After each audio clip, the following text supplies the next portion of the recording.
Bill Belichick, can he work in college football? We're going to talk about that on today's shows coming up next.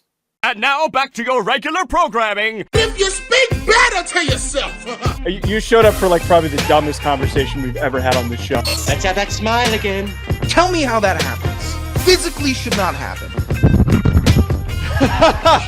Relax. If you say it Give me as well. 3 times a day, God will line it up. He's just an absolute hack, and he gets his ass kicked by the teammates every week. It's just terrible. Welcome back to Hack City. Joe DeLeone, Sean Anderson. Today we're going to be talking about Bill Belichick taking the job. It seems like he's going to be taking the job in North Carolina. Some conflicting reports, but it seems like we're at the 1-inch line. Maybe we'll get proven wrong, but assuming that he takes the job, we're going to talk about implications for that. We're going to share what 2 teams we think are going to match up in the national championship game and also our NFL best bets for this upcoming week. Before we get there, Sean, can you share with our listeners where they can place bets if they want to follow along with me and fade the shit out of you? Okay, that's a little harsh for the kicking off. You know what? That's crazy. You know what? I'm not going to bring up a certain incident or event from this past weekend because I'm Stop bringing it up. You just started bringing it up. You started mocking me out. Stop bringing it up. BetOnline continues to be the world's most trusted betting platform and your number one source for online betting. Why did you think that you were invincible there? You're a meme co-host. You started it. You brought it up 3 times this week. I've been very, very All delicate. 3 shows. I was super delicate on Sunday also. I checked in over my politely. head. BetOnline has the largest selection of odds on everything from football, NBA, college basketball, NHL, UFC. We still got all the great bowl games that are going to be coming up. There's nothing better than sitting in your parents' basement, getting drunk on free beer, betting on bowl games. I can't wait to do it. Great way to lose money. I hope all of you have the privilege of going upstairs. Are you winning, son? No, Dad, I'm in the hole. That's how it goes. What do you mean the punter's starting a quarterback? What do you mean they're out of running backs and they're starting a tight end? If this sounds interesting to you, head to BetOnline today. Don't forget to use promo code BELIEVE for your welcome bonus and your first deposit. BetOnline, the game starts here. You can watch 2 teams that are down to their 4th quarterbacks play in an empty parking lot. I think that we need to come up with more unique locations because they don't fill the stadiums. No. I think that they should start, find a random practice field. Do the Field of Dreams thing that the MLB did, but don't do it as well. Just an empty field of corn and then kind of just mat some of that down, put some grass over it, and 1 single camera hanging. We got the Pinstripe Bowl going on Yankee Stadium. There's that's Fenway cool. Bowl. We got to bother Garrow, by the way. About what? Who's going to be here? It's Boston College. Oh, God. He's not going to. I'm going to hit him up, and he's going to say, I'll let you know, and then he's not going to follow up. I'm not even going to text him. He has been. I'll text him. He hasn't responded to me in 4 years. Yeah, but you didn't know him like that. He was a punter. Punters still, even past college, have to respond to the offensive lineman. That's not true. All right, Bill Belichick, there have been conflicting reports on this, but the former Super Bowl winning coach with the New England Patriots is expected to become the next head coach of North Carolina. Now, the confirmed report that he is supposed to take it, I believe, is from On3's North Carolina site that they have. And then much larger entities have come out, Adam Schefter, Pat Forty, Albert Breer.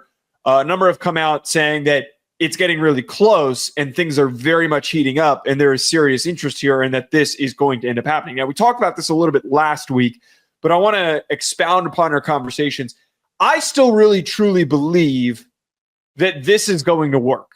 I really think that Bill Belichick, his professional nature and understanding of how to build rosters and understanding of how to work with the limitations of a budget and also how to recognize undervalued talent, those skills and the way that he was doing it did not work towards the end of his era with the Patriots. But I think it applies now in an era of college football where nobody understands how to take the professional approach to building rosters and having cycling talent in and out of said rosters. So I believe as we're getting a more professional style of football, having Bill Belichick to not only shape this North Carolina team, but also shape the future of the sport. I believe ultimately the way that he approaches and builds this thing, and if he starts to win, that there's going to be a lot of copying and a lot of people trying to figure out how they can duplicate it.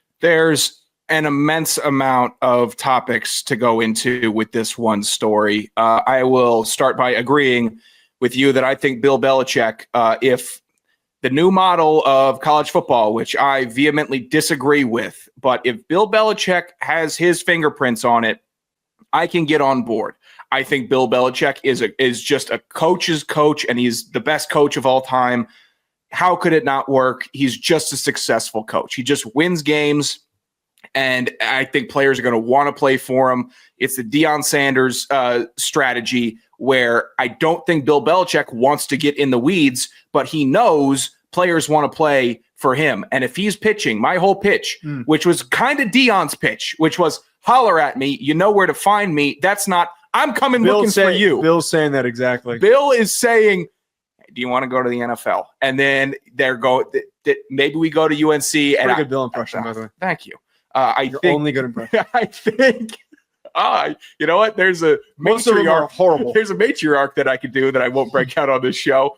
Bill Belichick is going to have so many people in the players in the Tidewater area, the East Coast, all over the country, actually, that want to go play for him because they're going to believe, and I think they will be equipped better than anybody else to go into the NFL, knowing how the NFL works and how they need to be prepared and train for the next level. And I don't think that, you mentioned Deion Sanders, I don't think that Bill Belichick needs to recruit at the level of Kalen DeBoer or Brian Kelly or Marcus Freeman or Kirby Smart in order to find success here. This is a multi-year process. It's likely going to be a 4 or 5 year plan with the intention of him retiring soon, because no coach can coach into their 80s. There would be seemingly an intention, and it's been brought up, to hand the keys over to his son, to build the foundation for his son to be embedded in it and then to take over. But for him to do what Deion Sanders does, which is accumulate enough top high-end talent, enough low 5 stars, mid 5 stars, high 4 stars, he doesn't need to have a top 5 class. But to get North Carolina to the level where they're generating top 15 classes, he can win amongst the 4 stars. He's probably not going to pull a ton of 5 stars, but he can win amongst the 4 stars, sharing that pitch that you talked about. And he talked about it on the Pat McAfee show of, do you want to go on to the NFL? Do you want to prepare yourself to the NFL? I think, and I would hope that this is his approach is going to be, I think that the main bit here needs to be transfer portal acquisitions. It does not work for every single team. It works for certain teams like Deion Sanders. For him to have budding talent, premier guys, and to say to them, do you want to make this jump? Here's a 1-year rental. We're giving you a 1-year deal. You come in, you compete for an ACC championship game, and you move on. The reason why that didn't work for the likes of Mike Norvell is because he brought in a bunch of volatile personalities that did not ultimately vibe together and have an intention and a focus and a desire to win. Stick it to everybody that thought it was all Brady all along, because Brady leaves New England, Brady gets a ring. Bill Belichick stays in New England, the Patriots fall apart. It's the greatest quarterback of all time in Tom Brady. I get why it would happen, but I thought he was going to wait, try to get another NFL ring, try to beat Don Shula's all-time wins record, which he's under 20 wins He's away. 14 away. Doable in 2 seasons if he had gone to if he had gone to Dallas, he could have done it in 2 years. It would have been great. And that's what I was rooting for. I was rooting for the excitement. I thought that he had that competitive edge to him to want to really make that final statement declaratively. I am the greatest of all time. You cannot touch me in rings. You can't touch me in wins. And it wasn't all Brady. He doesn't get the last laugh. But now he's in college, which disappointing for the NFL narratives, really exciting for the college narratives. I think that, though, too, with that bit, and I brought this up last week, it's kind of like, we don't have many coaches who do this, but it's kind of like when a quarterback ventures to a new location after they have a ton of success, and the ending is just so depressing. Aaron Rodgers is the perfect example of this. It went from, if he had retired at the end of his time with the Packers, it would have been so easy just to say, wow, he truly was, for the longest stretch, the best quarterback in the NFL. He won multiple MVPs. He won a Super Bowl. He was always in the top conversation. Couldn't really completely get over the hump, but what he did was phenomenal. But now the narrative is look at this crazy guy who sucks now. And it's just watching a car accident over and over again every single week, because he didn't realize that he should have ended it sooner. And it feels as though it is the law of diminishing returns where he and also the Jets are prolonging this thing when it should have ended a while ago.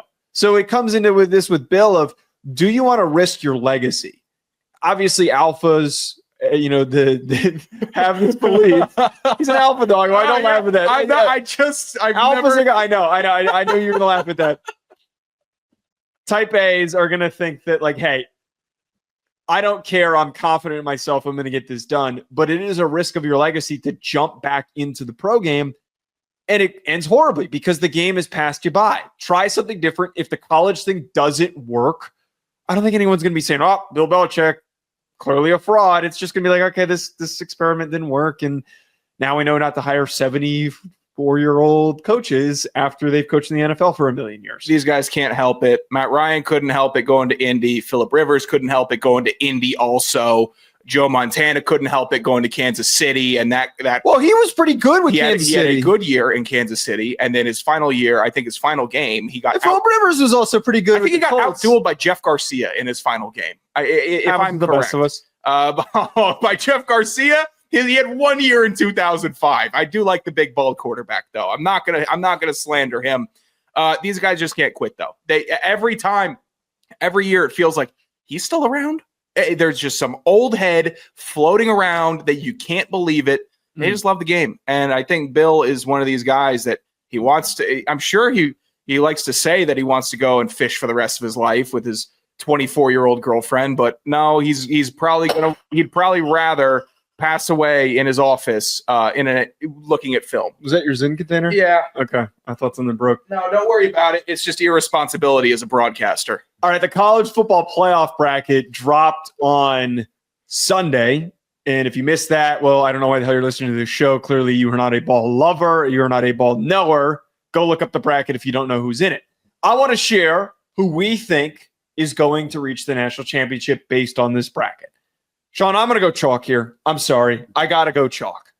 I think that Oregon has a very difficult path because they have to deal with the winner of that Ohio State-Tennessee game.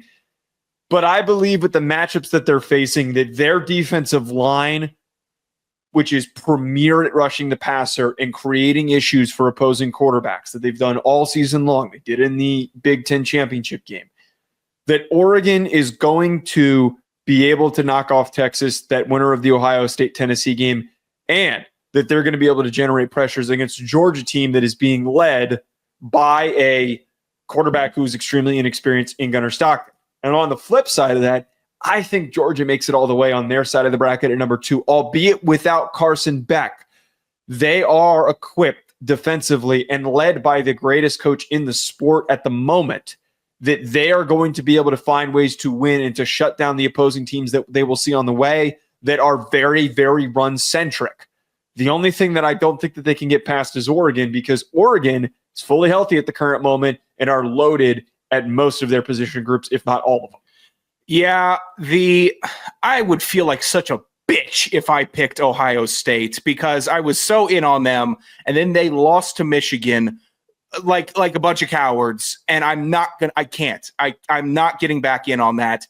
The momentum isn't there. What a soul-sucking loss. And I swear right before that game, I had Ohio State winning it all. I was getting yelled at for saying Ohio State was going to win it all. Okay, they're not going to do it, though. They're going to struggle with Tennessee. If they get by, that's not going to be enough for them to just forget all of the emotional dump that happened. I mean, this is not a championship hangover. This isn't just losing to your rival. Teams lose to their rivals and can still bounce back, but that's only if your rival is good. If your rival is awful like Michigan, I can't take Ohio State.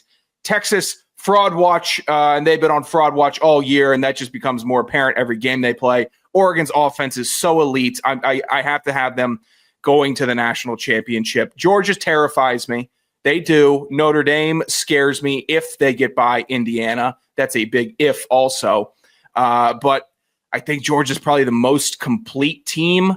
I know people are going to try to do the trendy, sexy pick of Penn State because they had a really good game in the Big Ten championship. And they have a very, very light path of getting to face SMU than Boise State. Yes, but we all need to remember, and I hate to bring you back down to reality because it would be a great shakeup. I think Oregon, Penn State would be a tremendous watch. It's still James Franklin. Yeah. That's all I need to say to rationalize to myself Georgia moves on to the national championship, because there's no way on God's green earth James Franklin and his staff outcoaches the Georgia staff. It's just it will not compute for me. I will not have questions taken at this time. All fair points to bring up. Penn State is a wild card because of James Franklin, and Ohio State's also a wild card depending on how galvanized they are after the Michigan loss. Like that's a big thing for me as well. We're going to be tracking, we're going to be reacting, so make sure you don't miss out on that by subscribing to the channel and the podcast. Sean, let's talk bets for this upcoming week. Okay, question for you here. Yeah, for college. You're currently in the lead at 28 and 23 with 55% correct. Your boy is finishing the regular season. I guess we'll call it the regular season over 50%. You got back in the green this week. We had a heater. I'm proud of you. We had a heater. We finished strong. 26 and 25, 51% correct. Because you're in the lead, I will allow you to dictate this. Do we want to cut the college betting and we're done? Or do you want to include the playoff? Because you're only up by 2 here. I am letting you decide. I'm not asking for me to decide because I'm behind. I'm letting the person in the lead right now make the decision. You know what? I don't like this. I'm going to bait Sean by. There's no baiting. There's no baiting. I want to do the playoff. Even though I'm a master baiter, I am not trying to bait you here. I'm going to include the playoff. Okay. We need to include the playoff. There's going to be some. The lines are going to be just tormenting. But I have to get in. I have to see the juice. I want to be a part of it, and I want to extend my lead on your dumb ass in college betting. Okay, I think that also we didn't establish at the beginning of the year, but we did this previously. That the winner of said betting segments gets a gift from the loser. Mm-hmm. I think that what we do here, that we're trending towards us splitting, like me winning NFL and you winning college. If that does happen, I think that I would buy you something for winning college, and you would buy me for something for winning NFL. If I win both, then it's just one singular grand prize. Okay, that's fair. Okay, that's fair. Okay, can I tell you what I want right now? No. The loser decides what they get. $20 maximum. What? Yeah, I want a LeBron Hennessy bottle. That's what I want. What do you mean no? This is season worth the bets. No. I want it to be fun. I got you on Hennessy bottles. Remember when I got you last time? The sweat. I do. Oh yeah. That was the sweat equity. The sweat equity that goes into all the prep and all the hours.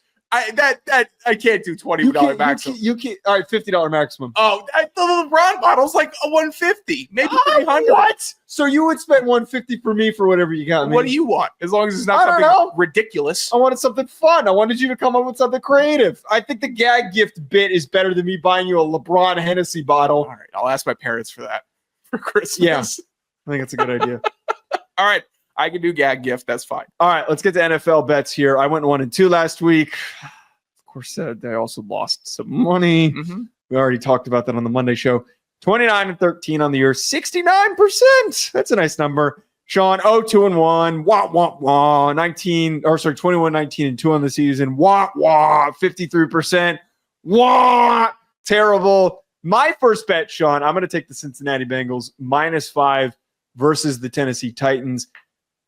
This Titans team has made me so much money because they suck. They're terrible. They're awful.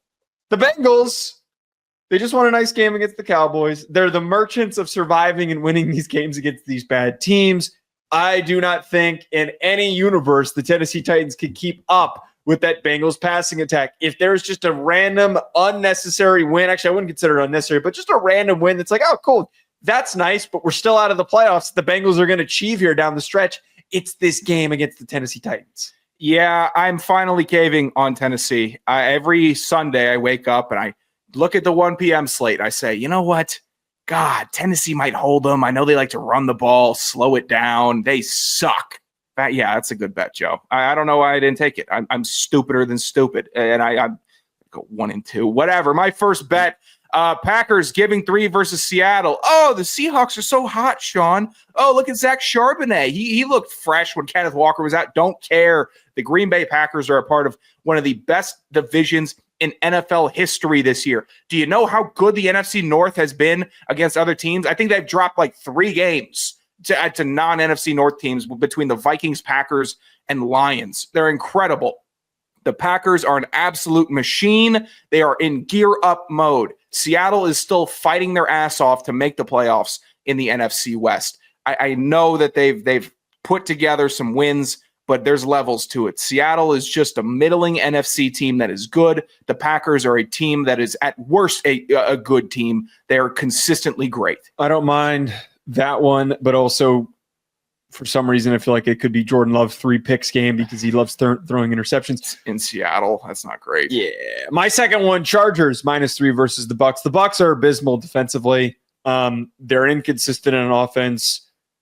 Good team, probably going to win their division over the Falcons. But this Chargers team, coming off of a loss against the Chiefs, playoffs are on the line. They need to string together as many dominant performances as possible. So I think the Chargers can get this done. They're going to run the ball well. Justin Herbert's going to have a strong game, and they get out of there covering the 3. I like it. I'm not going to knock anybody betting on the Chargers right now, and I wouldn't knock you if you pick the Bucs over the Chargers because I think the Bucs are just absolutely legit. I might stay away from that one entirely. My next pick, Broncos, given 3.5 versus the Colts. Bo Nix believer number 1 over here. I might just absolutely become a truther. You might see a new Bo Nix burner on X.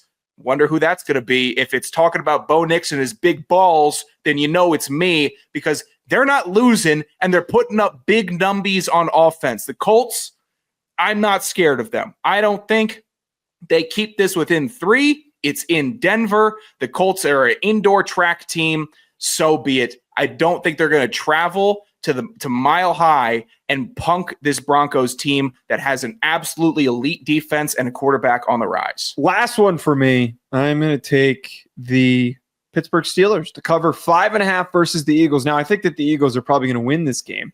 But as we're seeing right now, there's a little bit of turmoil that is growing from their inability to produce in the passing game. I believe that this Pittsburgh defense is good enough to cause more frustrations like we saw against the Panthers for this Eagles squad, and at the very, very least that they can keep this thing slow. The Steelers are not a team for how good they are defensively to lose by 6 or more points. I love this, and I also I just because I don't think Jalen Hurts beats them through the air, and Pittsburgh's not going to let Saquon Barkley run all over them. No. He might get 1. He'll probably rush for over 100, but like where they win is by playing great coverage and getting sacks on Jalen Hurts. Yeah, I think that definitely is plausible. My final pick, I'm buying into the dark magic. I'm just conceding. Just take me in. I'm ready for the 3-peat.